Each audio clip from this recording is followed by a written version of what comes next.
Alors le Fourneau de Province, c'est avant tout une boulangerie traditionnelle. Il faut savoir qu'aujourd'hui, 98% des Français consomment du pain. Et dans ces consommateurs, il y a 69% qui consomment du pain dans des boulangeries traditionnelles. Donc on a une grande différence entre la boulangerie traditionnelle et les terminales de cuisson, puisqu'on fabrique nous-mêmes le pain dans nos boulangeries.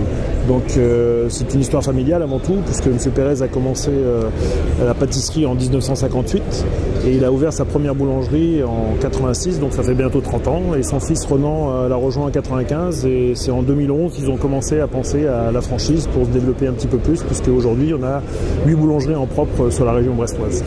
Alors en franchise, on a démarré l'année passée, donc on a une ouverture, on a 7 franchisés en signature qui vont ouvrir cette année et sans doute à peu près 2 avant l'été. Nos objectifs d'implantation, c'est à peu près ce rythme-là, c'est-à-dire sur une fréquence de 1 tous les 2 mois, c'est-à-dire à peu près entre 6 et 7 par an.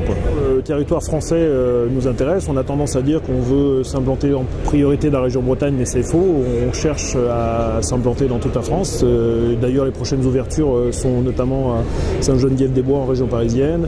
On a des ouvertures prochaines aussi du côté de Lille, Nantes, vous voyez, donc on s'exporte. Le profil de candidat chez nous, avant toute chose, ce qu'il faut quand même souligner, c'est qu'il n'a pas besoin d'être boulanger. Alors, pourquoi? Parce qu'on fait de la boulangerie traditionnelle et il y a un boulanger professionnel qui travaille dans nos boulangeries. Il est un manager avant tout, quelqu'un qui va manager son équipe, et avant toute chose, je pense que c'est aussi quelqu'un qui sait faire sourire son équipe, parce qu'en boulangerie, pour que les gens reviennent tous les jours, il faut qu'il y ait un sourire tous les jours, et ça c'est le plus dur aujourd'hui.